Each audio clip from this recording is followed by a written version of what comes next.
Hi folks and welcome back to the Scotch Checker. Today joining us is Dan Curry. He's a visual effects supervisor slash producer, director, second unit director, title designer and conceptual designer for Star Trek The Next Generation, Deep Space Nine, Voyager and Enterprise. Welcome Dan Curry. Thank you very much for joining us today. Well, thanks for having me. Cool. And we've also got a panel of co-hosts joining us. Hey, I'm Maria. I'm Johnny. And there she is. and Marina. And Marina. Well, hi, ladies and gentlemen.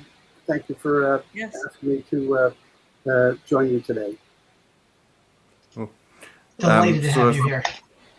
Thought we could start with an initial question. Wondered, what was your childhood like?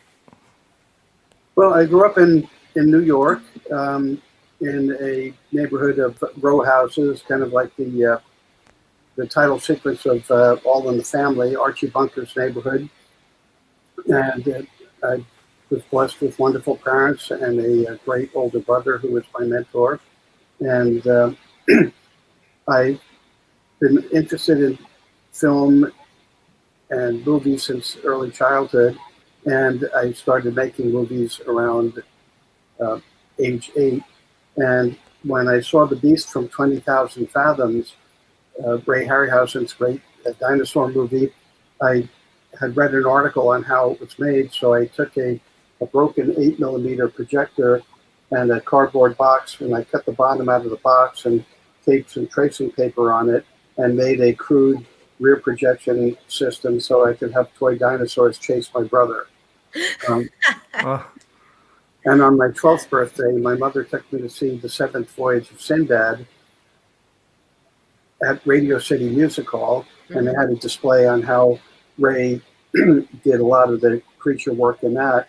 And so many years later, I got to have dinner with Ray Harryhausen a couple of times, and I was able to complain to him that it was his fault that I do this work. And probably one of the most influential films for my generation of visual effects artists is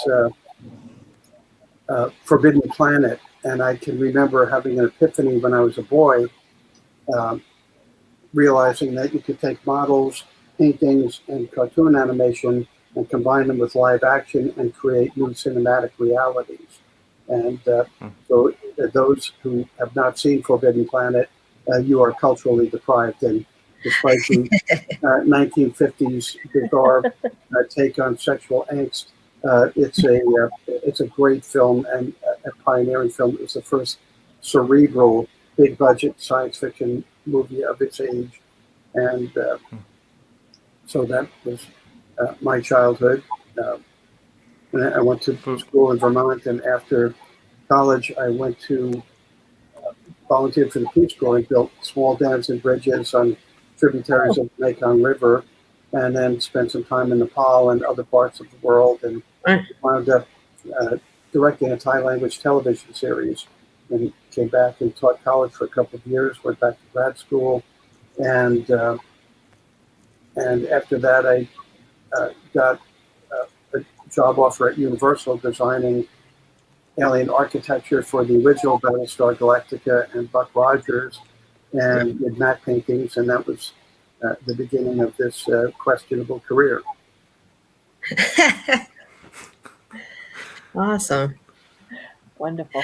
So can you tell us, tell our audience, how it came to be you got involved in Star Trek? And were you a Star Trek fan before you started working for the series? Well, I was in college when Star Trek came on, so I didn't really see it. Oh, okay. I just saw some reruns later on. But I'd done a lot of work for Paramount in terms of title design. I've done 118 feature film title sequences, as well as a lot of TV shows. And I'd worked with Peter Lorison, who was at the time a vice president in charge of television post-production. And Peter called me up and said, "Hey, we're going to reboot Star Trek. Do you want to come over and talk to Gene Roddenberry, and maybe you could do some storyboards for us?" So I went over and met Gene, and the original plan was they would do 40 stock shots that would suffice for the series. And so I designed those stock shots, and then of course that was unrealistic, and each episode required at least 40 to 50 new shots. Okay. So so Peter Lawrenson is to blame for bringing me aboard Star Trek. It's been a wild, crazy adventure since then. And Peter remains a good friend. He's a good person. Yeah. Very Right. one Awesome. of the hardest working guys I know. Awesome. So I know that you have a video that you wanted to share. Yeah. Yeah. I figured this would be a good segue to to share like a video of what the work you've done on Star Trek. Yeah, this is a pastiche of Yeah, different intro. series, different shots, and it shows also kind of the evolution of effects technology. Sometimes they're purely miniatures, sometimes they're hybrid shots. Like it opens with a battle sequence from Deep Space Nine, and it's a hybrid technology. The background ships are CG, and the foreground ships are physical models because the CG didn't look that good then. Mm-hmm. And here you go. All right.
Any challenges ever, like kind of working with like the actors and actresses and how you like to set up the shot to like getting the graphics just right?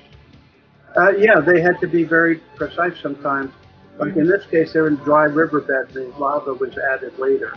Mm-hmm. No, the actors were super cooperative, but a lot of times they had to be very precise where they go, so they remain on the green screen. Or if I was doubling them up, so that same actor plays two characters, they had to be careful about casting shadows and things like that. So, but yeah, universally the actors were super cooperative. Mm-hmm.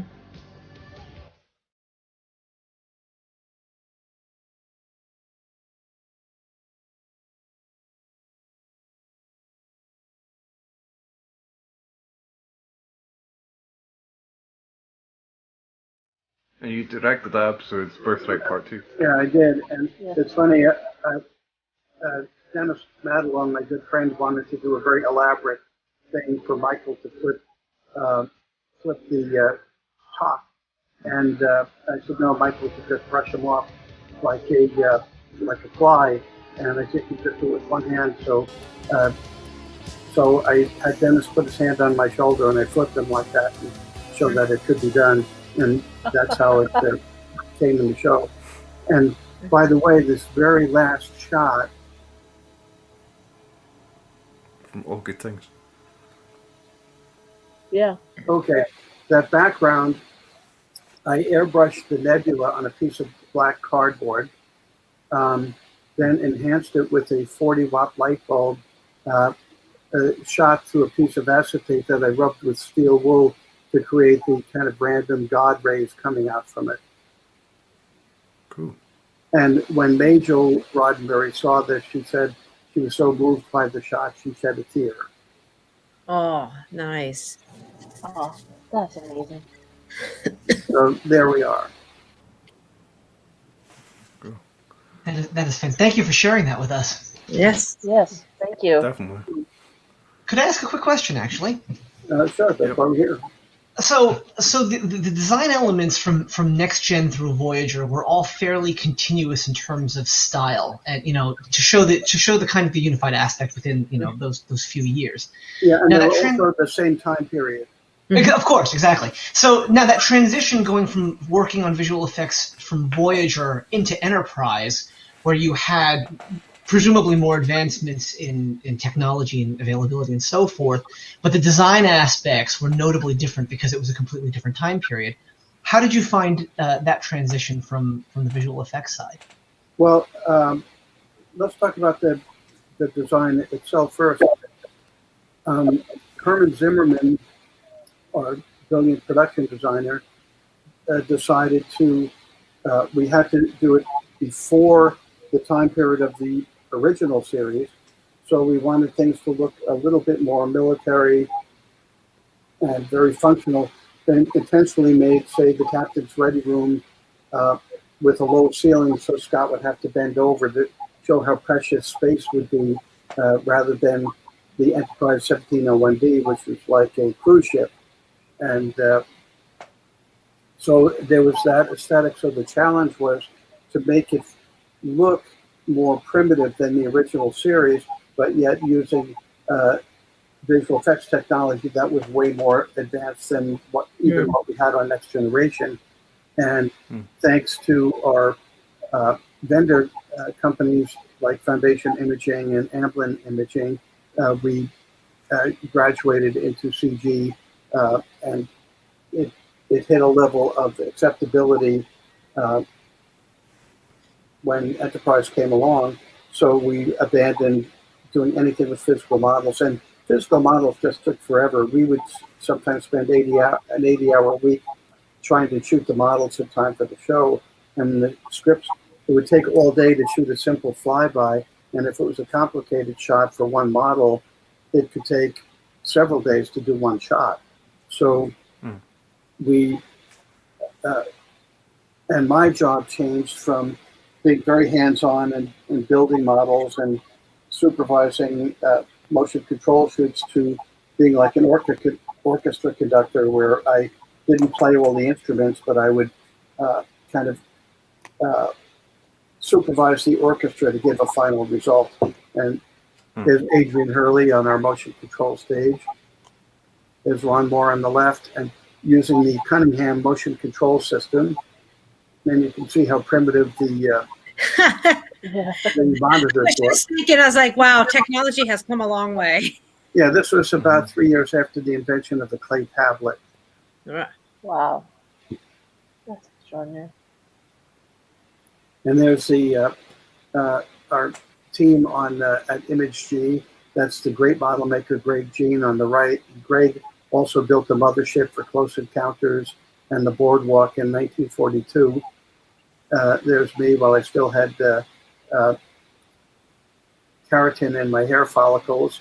Eric Nash, motion control camera operator, who became a great supervisor. He did iRobot and Call of the Wild. David Stipes, who I worked with at Universal on Buck Rogers and Battlestar Galactica. I was one of the matte artists, and David was the matte camera operator. Dennis Herder, visual effects rigger. Tim Stell, the visual effects producer at ImageG. Then Joe Bauer, who is David's coordinator. And AJ Lucano and Chris Schnitzer, who were also visual effects riggers at ImageG. And there's the Enterprise for All Good Things, and I had the idea to make it look different by throwing an extra nacelle on the back. And Greg did that for us. Oh, okay. And here we are reviewing the shots. That's with David. David Stipes. Yeah. One of the kindest people in the world. So you also designed the Klingon Bat'leth. Yeah, that's the one that Gil Hibben made. That's not the Bat'leth, that's the Sword of Talus. Yes. These Sora Kalas. And when I designed that, that's the bat'leth.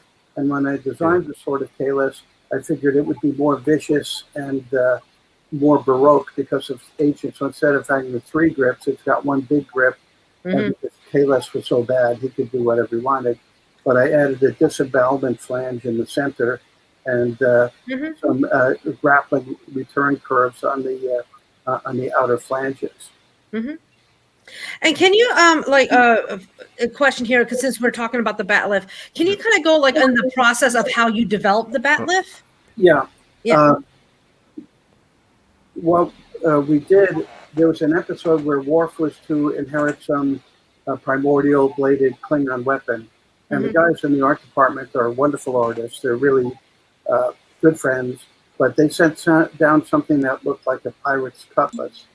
And I felt the Klingons needed something original, but that was also ergonomically sound. Even as a child, I could tell fake movie weapons that made no sense ergonomically. And while I was studying martial arts when I was living in Asia, there's a weapon called the Chinese fighting crescent, and they're small. And here are 2 examples of them. And we use in pairs. And I'd imagined, well, what if this was big like a staff and had a couple of layers on it? So I made a foam core bat'leth and brought it into executive producer Rick Berman and showed it to him. And he said, yeah, that's cool. And Rick always had to find fault with something. And he said, but if it was 2 inches shorter, I would accept it. So then, and I showed Rick some tricks that you could do with it. Then Dennis Madelon came over, our stunt coordinator. And Dennis looked at it and said, that's terrible. I can't do anything with that. And then I showed him some moves I made up for it. And Dennis immediately changed his mind and became one of the great evangelists for the bat'leth. And here is the original, the first metal bat'leth. Oh. See if I can get it. Wow. Here. There it is. There it is, right there. And so we had metal ones for certain uses, but when the actors would fight, they would use special rubber ones that had a metal, a thin steel core, and a rubber coating, so they could hack at each other without seriously injuring each other. And so I had 2 I kept at home because at the time Roxanne Dawson and I shared a property line. And so Roxanne would come over for bat'leth lessons. All right. And so that's So what like you mentioned that you studied the martial arts. What martial arts did you study and helped influence how you developed the bat'leth and the moves that the bat'leth would use? Well, in Thailand, when I was in the Peace Corps, I spent most of my time out in pretty remote villages. And going back even into ancient times, Thailand had a tradition of their own martial arts style. And each village would have their own kind of secret approach to martial arts. And when I realized how great they were really kind to the clumsy foreigner, and they were willing to teach me. And then I wound up studying with a variety of masters. In Thailand, a lot of the martial arts are taught in very small groups. It's not like here where you go to a class with 100 people. There may be just a handful of people. So I had a single teacher for dagger, another teacher for staff. And then I spent some time in Laos and had a great dagger teacher in Laos. And we used to go down to the market, and he had a friend that owned a restaurant, and we practiced slicing sides of beef with daggers so we could feel how a blade should move through meat without snagging. Then years later, I moved to Bangkok and studied Taekwondo with Kim Young-soo, who is considered number 5 in Korea at the time. And so I studied with him and earned a black belt in Taekwondo at the time. Then I had another teacher for Tai Chi and Iron Palm, who only had 3 students. And and they took it very seriously. Like my dagger teacher in Laos said, if I accept you as a student, you have to accept the fact that if I believe you misuse what I taught you, I will kill you. Okay. So those things all contributed to, All right. and once the writers picked up on what was going on with Michael Dorn, Worf's character changed from kind of a growler to, and Klingon culture became more of a Bushido culture. Mm-hmm. And when you would Yeah. see Michael Dorn as Worf teaching a martial arts class on the Enterprise, Right. if you see like that, you'll see like a class. The Bakbara. I would actually be behind the camera, and I would be doing the moves so Michael could see me, and the rest of the cast could see me. Oh, that's interesting. So I you didn't were know really that. leading the class, Yeah. out of sight. That's actually really neat. Yeah. That's pretty much how it's done. Cool. As far as the development, so after Bat'leth, of course, came Macleth, which was also created for Michael Dorn. Can you talk about the creation of that? What is this based off of? Yeah, when Michael signed on to Deep Space Nine, I got a phone call, and I pick it up, and I hear that inimitable voice, Daniel, I need a new weapon. And so Michael came over to my house, and I showed him a collection of weapons I had brought back from Asia, and we decided upon the tip of the Nepalese Kora sword. And so Michael's requirement was that it had to be small enough that he could hide it behind his back, but effective enough that it could take on a batleth. And so Michael and I came up with the design. I sketched this out and made one out of cardboard. Okay. Corrugated cardboard reinforced with popsicle sticks, which every artist keeps a supply of them around because they're so handy for all sorts of purposes. Right. And so we went out in the backyard and fooled around with the spear and other weapons, and we decided this was good, and it became, without any changes from the producer, that was the original necklace. And same thing, here's the first metal necklace. Okay. Nice. And see if I can get this. Wow. There you go. Incredible. And then the same thing as with the batleth, when they fight with them, they would use the steel ones, and we would have dulling spray on them so they weren't so reflective. And so here's the same, a rubber one with a steel core, and this is what they would use to fight with each other. And there's a great scene where Michael Dorn and Terry Farrell were fighting, and Michael had the necklace, and Terry had the batleth, and it was pretty cool. Michael loved the necklace. Nice. And you can see how big Michael's hand is compared to mine, because Michael Right. filled it up. Right. Yeah. So you've recently written, or co-written, this great book, The Artistry of Dan Curry, which I had the pleasure of reading this week. I think it's an absolutely great book filled with such a brilliant detail. I noticed that in the book there's various quotes from like cast members, one of whom is Scott Bakula, who played Captain Archer in Star Trek Enterprise, and he said about his memories of working with you, you'd think with all that stress and pressure I'd be able to remember a time when he got upset or angry, but I never had any experience of anything other than just that he was delighted to be there and shared this great adventure. Do you feel your focus on Eastern philosophy and meditation and those sort of topics helped you maintain that sort of concentration of what could have otherwise been a high stress situation? I'm sure it was a factor. You can't not let years spent in Asia not influence how you approached reality. And as the Buddhists teach, everything is an illusion anyway, and no one can really know the truth about anything. But as far as Star Trek was concerned, I was really happy to be there. What a great job hanging out with your friends, playing Spaceman all day. and getting to play with the coolest toys in the world and hang out with really creative and nice people. And that was, I think, one of the great joys of working on Star Trek is that it was family. And unlike most other shows I've worked on, where each department is a medieval fiefdom and you don't cross the line and mess with any of the department's work, on Star Trek, we were all allies, and I think we spent so much time together, and we were genuine friends and also respected each other's ability.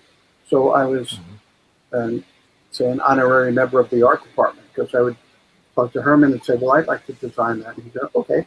Or I would just decide to, in the early days we had no money, I'll make the guest spaceship of the week out of a shampoo bottle and 2 toy submarines. And so it was that mutual support. Mike Westmore makeup, sometimes we'd help each other. Like to save Mike from having to build a mechanical thing to make an alien makeup blink, we'd make them blink in using visual effects technology. So that was why it was fun to be there despite the long hours. And we also felt that we were part of something bigger than the sum of its parts. And we owed the audience something. And years later, I was invited to leave Star Trek and work on some fairly significant features.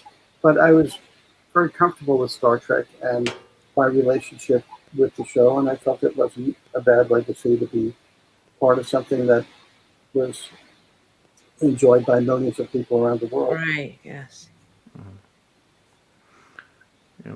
We've had 2 questions from our subscribers on Facebook. What process or inspiration led to the design and the final... we've covered that, the design and the final design of the Batleth.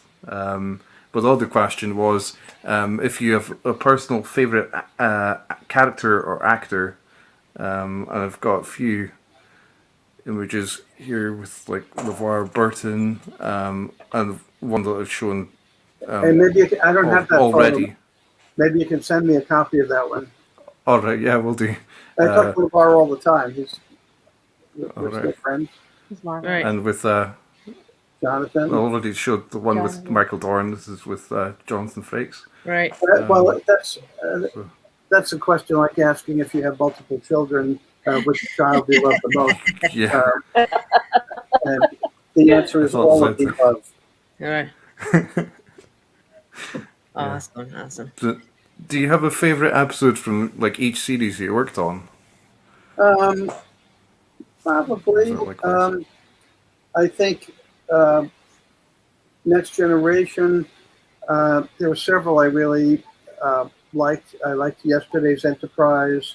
I liked All Good Things. That was great fun and getting to work with John Delancey again was really fun. Conspiracy was fun. There are a lot of TNG episodes I liked. On Voyager, I liked the pilot. Right. I liked any of the Borg episodes on Voyager. Right. On Next Gen, I liked All Good Things. Yeah. And of course, I liked Birthright Part 2 because I directed that. And I had the chance to work closely with Michael, which was great fun. And Kate on was always DS9? great to work with. Deep Space Nine, Sacrifice of Angels was probably my favorite episode on that, as well as What We Leave Behind, the finale, was a huge challenge. And we had about 3.5 weeks to turn out 354 shots. Oh, wow. And so what we did is we took every member of the Deep Space Nine team, Gary Hutzel, David Stipes, and we all just decided we were not going to go home very much during those 3.5 weeks, and we'd actually sleep on the motion control stage or on the couch in the editing bay for a composite. And we just divided the show up into pieces, and you're good at this, you do that. You're good at this, you do that, and that's how it came about. That's amazing. And- Speaking That's of awesome. Deep Space Nine, I have, and on go ahead. sorry, and- and on Enterprise. Enterprise, I love the pilot. I think Oh, right, okay. the pilot was one. Oh, and on Voyager, I liked Workforce a lot. Okay. Hey, that's another one you can send me.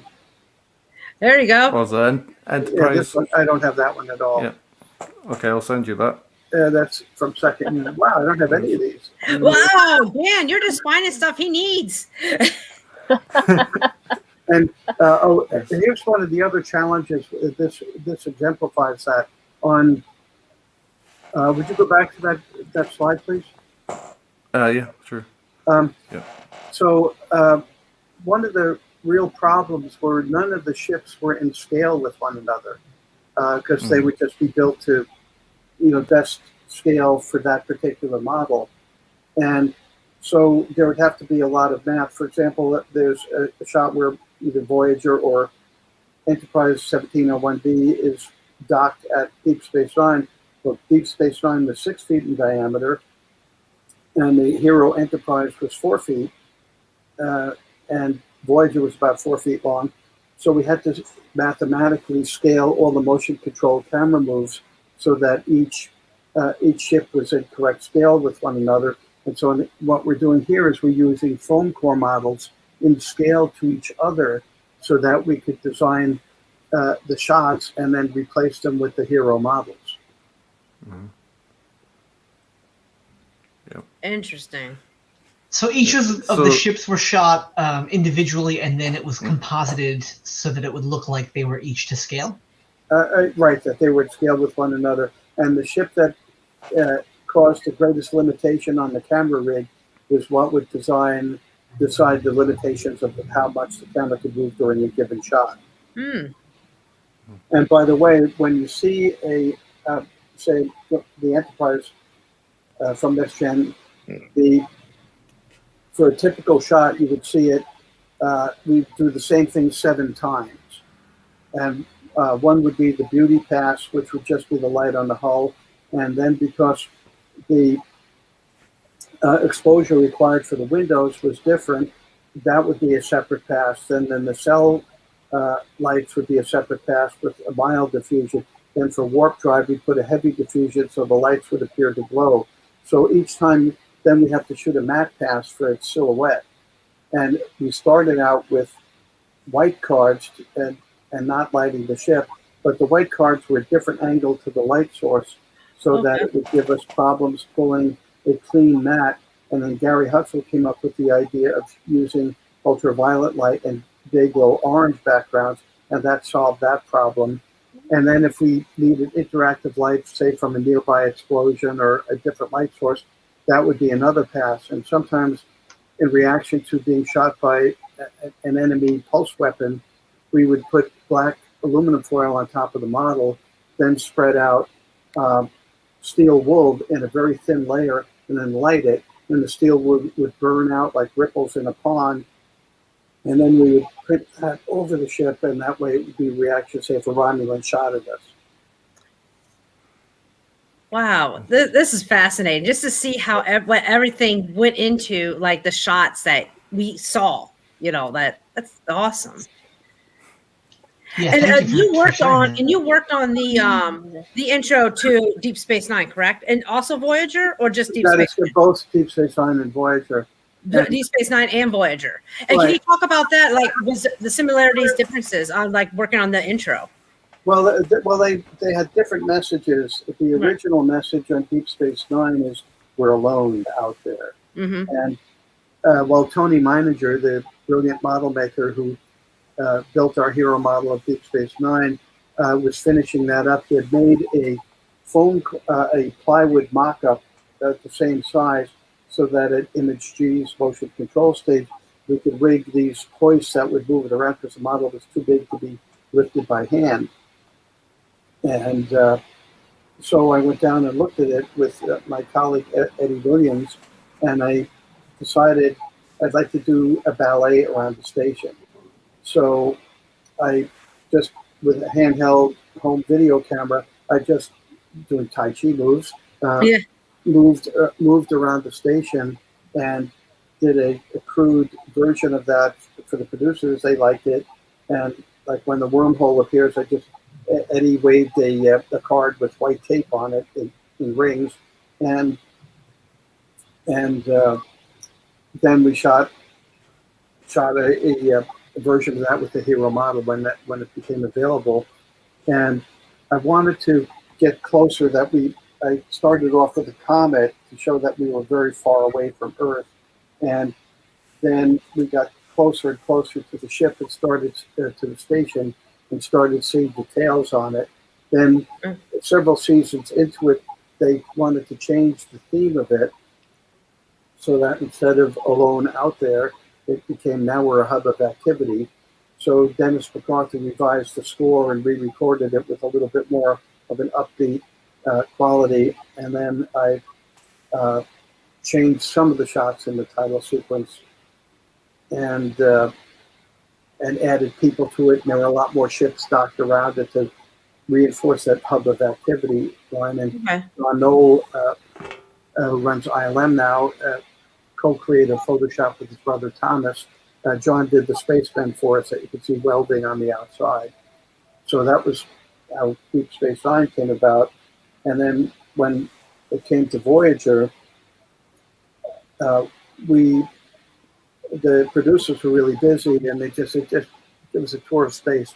So I did my dream of space travel and worked with it was a hybrid of technology, some motion control, some CG work, and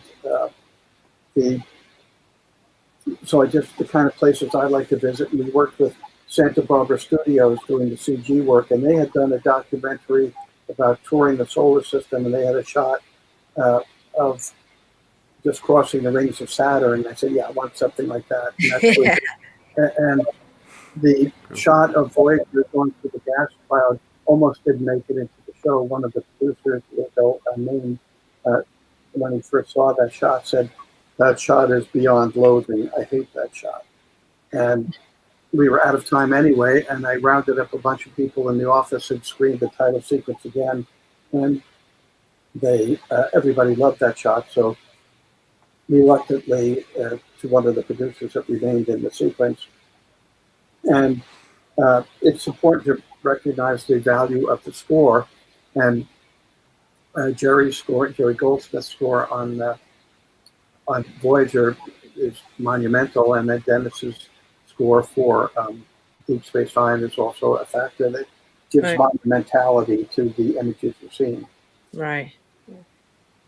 And also for the Voyager title sequence, Dave Stipes especially was very helpful shooting some of the model Voyager. And one of the things about Voyager, it was a big deal that the wings of Voyager would fold up when it went to warp. Yeah. And Tony Meininger, who built that model, found these super high-tech, almost like bicycle chains in miniature that would be built inside the wings and controlled by, with incredible accuracy by the motion control system. Oh, wow. And now in CG, that's simple. The other thing that we did in Voyager is I had the idea that usually the ships would just have white windows when they go by. Mm-hmm. And some of the windows are big, and I want to be able to get close to it. So I went around the set and shot slides and gave them to Tony Meininger, and Tony then built them like little cycloramas inside clear windows, so that when the ship was close, you'd actually see a little perspective parallax happening as the ship would go by, and so, to make it look more, have a greater degree of verisimilitude. That's awesome. That's amazing. And also, like the techniques basically were changing, weren't they? Like during the next generation, like up to Enterprise, I suppose, with the, so much was practical, and then so much eventually was computer generated. Well, we really had no choice because the writers would write bigger and bigger scenes with lots and lots of ships. I remember on the Next Gen, we had an episode where Enterprise was leading a fleet of 25 ships. Well, there's no way we could shoot 25 ships in time to deliver for the air date. So I designed a shot that we're looking down, we see the Enterprise come into frame, and then we see a few more ships, and then we cut away. Oh, where the Enterprise is leading 25 ships. The other 22 didn't make it into frame yet, Okay. and so that the audience didn't know we couldn't show them the 25 ships. They just assumed that's the shot. Right. So I had a quick Deep Space Nine question. Oh, go ahead, Dan. Sorry. Before the show started, Marina and I were discussing, basically, do you feel that with the advent of computer-generated imagery effects, that anything was lost in that process? Like, well, one thing that was lost was the fun of making things behave in ways they weren't supposed to, like using cool stuff like liquid nitrogen and controlled vapors with air jets and stuff. So that was lost because now the brilliant math people who generate the algorithms for CG, you could do whatever you can imagine. So that was lost, but on the other hand, we had total freedom. When we're shooting motion control, for example, you could only shoot the ship rotating so much before you'd see the model mount on the bottom. And with CG, there were no limitations, and you could also have more moving parts on the ship. So that gave an incredible amount of freedom. And CG also made possible, like some of the characters you just showed, making CG creatures or aliens that weren't necessarily a person in a suit. well, let's show that. Yeah, that's a good segue. Okay, here we go. So this is, we missed the very beginning. Can you go back to the beginning? I don't think it will let me do that. Well, let's see if I can do it. Here we go. There you go. Ah, there we go. So here's the original production sketch. So I based this on a Mosasaurus, but it needed arms and an opposable thumb to have a technological culture. So I wanted it to have those qualities. So this is a quick acrylic painting of what I had in mind for the creature. And I thought that they might wear badges of rank, like the insectoids did, but we decided not to do that. And then the brilliant CG artist, David Morton, native of New Zealand, Dave did the model and the animation for us. And then Eric Hance did the rigging, and to make a CG creature move, you need kind of a skeleton inside. And so here's Dave's texturing using some of the elements for the texture. And then Dave also built the digital set based on our production designer sketches. And so here's some of the elements. And then here's the finished shot. Wow. Nice. So something that's on screen for a few seconds like that literally took 18 weeks. Wow. Is a follow-up. Appreciate the special effects, folks. A lot of work went into it. Yeah. Yeah. As a follow-up, though, even though CGI certainly allowed far greater freedom, do you feel like there's still place for physical models? Can you really move away from not having any physical models in the production? No, physical models haven't gone away. They've just been, they use them for certain things that are still better. And there's also nothing's more real than real. I worked on the NBC spy comedy Chuck with Zach Levi and Ivan Strahovski. And Ivan's coming up in a big science fiction feature with Chris Pratt coming up through Future Wars. At any rate, they were great people to work with. But there's a scene in Chuck where one of the characters takes off his glasses. There's supposed to be a little computer built into the arms of the glasses that fails. And so one of my compositors said, okay, well, it'll take me a few days to do the particle animation. It'll take me, we'll have to do this. And it's, no, we could do that in 20 minutes. And he said, how can you do that? And because versed in the old ways of doing things. I remember my father used to amuse us as when we were children by he'd pull the cellophane down from the bottom of a pack of cigarettes, burn a hole in the cellophane, blow smoke in it, and he'd tap it. Little puffs of smoke, and sometimes perfect rings would come out. So I found somebody who smoked, and I took the plastic box, push pins came in, I had him burn a hole in it, blow smoke in it, and I taped a piece of black velvet on the wall, used 2 desk lamps to cross-light it, took my iPhone, taped it onto the back of a chair, and shot video of going poof, poof, and I got some real puffs of smoke, and then used that to composite into the scene. So in 20 minutes, I had something that would have taken several days of computer animation. Yeah. So sometimes That's impressive. Just taking everyday items and being creative like that. That's impressive. But that's exactly what I mean. It's like a specific set of skills that it feels like it's no longer there if you're just dealing with, computer generated textures and things. So I don't know. I have heard that even like some of the more recent productions like Mandalorian still do include that just to retain to give the sense of realness. So you can't really just completely forego physical effects. They're far too real.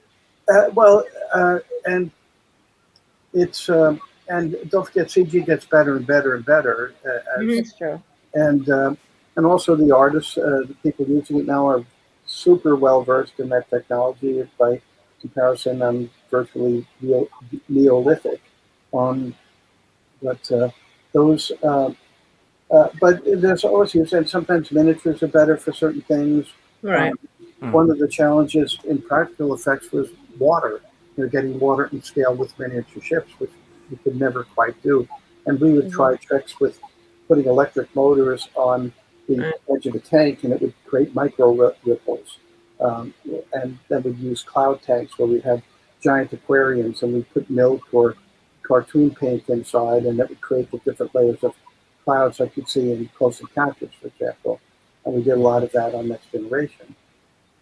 Cool. So with the virtual characters, did you find that the Xindi aquatics or the Xindi insectoids were more of a challenge? I feel like they would have different... No, not more of a challenge. And that's because we had brilliant CG artists like Dave Morton on that, and then we had the genius of John Teska doing the insectoids, and I personally designed all the CG creatures for Enterprise. Oh, no, it was mentioned before that you directed one of TNG episodes. Have you? And you were a second unit director throughout. Do you wish you actually had directed more? Of course, within Star Trek or outside. Yeah, of course. Who doesn't like telling actors what to do? What happened when I did Birthright, the producers felt I was offline from visual effects too long. That it was basically 7 weeks of my time was taken away from visual effects. And they wanted your skill set there. Yeah. I see. And but I had a great time directing second unit. And second units would be the technical shots that would take too long because they were trying to shoot an average of 12 pages of script a day. There would be 7 shooting days of principal photography, and then there would be 1 or 2 days of second unit for the technical shots, or sometimes I do entire scenes where they didn't have time to shoot, get done on the normal production schedule. Like in The Raven, for example, where 7 of 9 goes to the planet where she was a child, and we see her spaceship. There's a scene where 7 and 9 and Tuvok are trying to escape from a ship that's falling over the cliff. And so LeVar came in and said, shoot it the way you want it. Because he was the director of the episode. And so I just did that whole sequence. And so, or a lot of times they would not like a scene and they'd want to reshoot a scene for whatever reason, or rewrite it. So I just do those in second. So second unit was a mixture of what we call pickup shots, inserts, which would be a close-up of, say, somebody's doing something and we want to see a close-up of their hands doing that. So we do that. So that's what second unit was all about. And of course, green screen shots, blue screen shots, a lot of the conversations on the main viewer, we would shoot one side or the other in second unit Okay. or something. Oh, Well, I have a So, question. Can I ask well, a question? let's go ahead. ask. I was wondering, Johnny, what was your DS9 question? Oh, I'm sorry. It was very minor. I just wanted to know if you had any thoughts about the Curry class that you designed, the USS Curry, for A Time to Stand. Yeah, Oh, well, yes. what we needed a big fleet of ships, and what we did was kit bashing, and we kept a lot of model kits around, and so people that worked on the visual effects team got the chance to build a model ship and name it after themselves. And so I just took model parts from ships and put them together the wrong way and burnt it with a candle and put screens in it, and that's where the SS Curry came from. Oh, Now Starfleet history. Love it. Yes. so I have a question. This kind of goes Yep. back to weapons. I am a huge Andorian fan. And I wanted to make sure that we cover for our Andorian fans, because I know I'm one of many, about like the history of the weapons and the weapons that you developed for the Andorians and on Enterprise. Because Well- that's where like the Enterprise series, that's where the Andorians were really kind of, fleshed out, like we Fleshed get to out. know more about the Andorians. So Yeah. I wanted to know about the process of how developing the weapons, and if you also developed anything else in the Andorian culture. Dan's showing a picture here of the Andorian culture. So Not well. That was the writers and certainly my okay, yeah. thing. But here's there's the weapon, but it's a combination of two weapons. And here is a Tibetan fighting cleaver I brought back from the Himalayas. Okay. And Amazing. so these are ceremonial, but I thought they would be really cool if they had a less ornate and organic, ergonomic handle. So that's where it came from. So it's this, but with the a more organic, Right. more ergonomically convenient handle. So that's what that one was. Ah, awesome. Cool. Yeah, and thank you for sharing that piece about the Andorian history. I really appreciate that. And here's one more weapon. We didn't use it in the show much. It Okay. turned out, but I designed this, and I think it was. I still think it's one of the most ergonomically sound fighting daggers, and it's got a blade inspired by that of a Malaysian Chris, and it's got allowed for all the classic grips: saber grip, hammer grip, Right. palm assisted thrust, reverse. This keeps it against your forearm, so if you block something, you don't get cut. And then all these grappling things, and there's even a little blade for very close. So That's cool. Very, very cool. Have you seen any of the later Star Trek movies or TV series such as Discovery, Picard, or Lower Decks? And if so, what do you think of how like the Batleth was depicted in like Star Trek Into Darkness and in Discovery, and the way Boreth, which you've done matte paintings of, is for TNG, is portrayed in Discovery? to be honest, I have not watched much of it. Somebody sent me a picture of their Batleth, and if it's the one that remains in the series, which I don't know, if that's it, That's from the film Into Darkness. that I've falls. got another shot here, and this is the Batleth from Okay. Star Trek Discovery. Yeah, to me that looks like a segmented worm that's been fossilized. Dan, tell us how you really feel.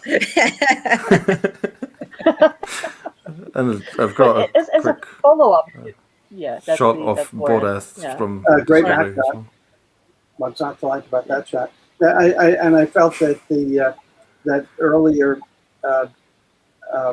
Batleth was with all the blades on it that's the kind of thing as a child I would have detected was change for change's sake and did not have any real practical value. Mm. As a matter of fact, somebody from one of the subsequent features asked me if a production assistant called me up and said, if you changed the batleth, what changes would you make? And I said, it's already ergonomically correct. Any change would be change for change's sake. The only thing I might do is thicken the handles just a little bit. And So do you know what film that was for? no, I do not. Oh, right, okay. Marina, you had a question? Yeah. I'm curious. Sort of. Suppose any of the current productions. Suppose I mean Picard feels like it's probably a bit closer. If they came to you and suggested, I'm sorry, I didn't quite hear that. Create something direct. Direct. Especially maybe not even Picard, but short tracks. That seems to be more variable. Like you can pretty much do anything in short tracks. Would you do it? And what would you actually like to do? Would you like to direct, or would you like to continue designing for the franchise? I have a feeling, it would depend on what they're offering. I love directing. Right now, currently working on developing 2 series that have been optioned. So I'm doing a lot of writing. I'm doing a lot of fine arts. So if somebody wanted to talk to me, but I've gotten the feeling that people from are not all that welcome on the other shows, the new shows. Oh, okay. Because I have heard that John Eaves has done work for some of the new. Oh, John's great. Yeah. So. Well, it's hard to deny a genius like John. Yeah. He's brilliant. Yeah. Also, one of the nicest people in the world. Wonderful. How do you feel things held up? Like if you're sitting in a hotel and all of a sudden any one of the previous Voyager or an Enterprise episode comes up and you see the effects, do you feel it still holds up, or do you feel like things are starting to look aged? Both.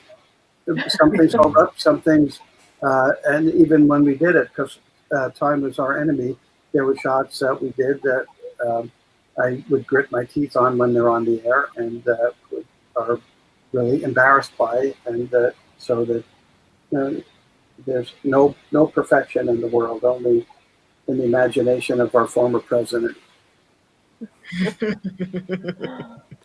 So, I remember that you took part in the project to remaster The Next Generation.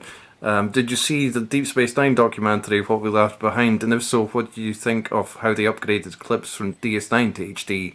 Also, if you were contacted and asked to help upgrade footage from DS9 and or Voyager to HD, would you be happy to help in that process?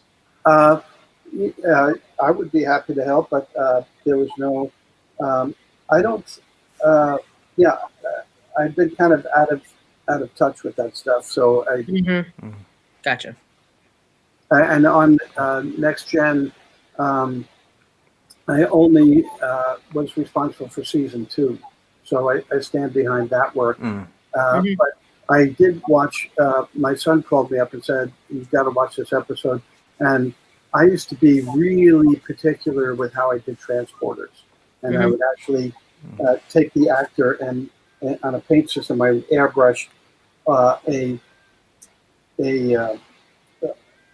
special silhouette that would allow me to print the particles denser in the middle and less dense at the outside to create the illusion of 3-dimensional density. And it looked like some of the ones, the transporters looked pretty flat and they didn't use the right element. So, but I don't like to criticize other people's work. I wasn't there. I had nothing to do with it. And who knows what stresses they were under. And sometimes there are perceptually challenged people in high places that insist upon things being done a certain way. So, now we're coming up to time, hour. But I wanted to say, I really definitely enjoyed reading this book. Can you put yourself on full screen there with the book? There you go. Yes. Yeah. That's a fabulous book. And it must be kind comic that Ben Robinson and I worked on that very closely, and the book wouldn't have been as good as it is without Ben. So kudos to Ben, who became a wonderful friend and colleague. So, and then also kudos to the book designer. She did a really wonderful job in layout. So it was like all things, it was a collaboration between people who are dedicated to making it good. Wonderful. Awesome. Well, thank you very much Thank for you joining us. so today. much for joining us today. Yes. Thank you so much. Thank you. Yeah. Okay. Right. And join us each week live on Saturday for interviews on the Scotch Tacker.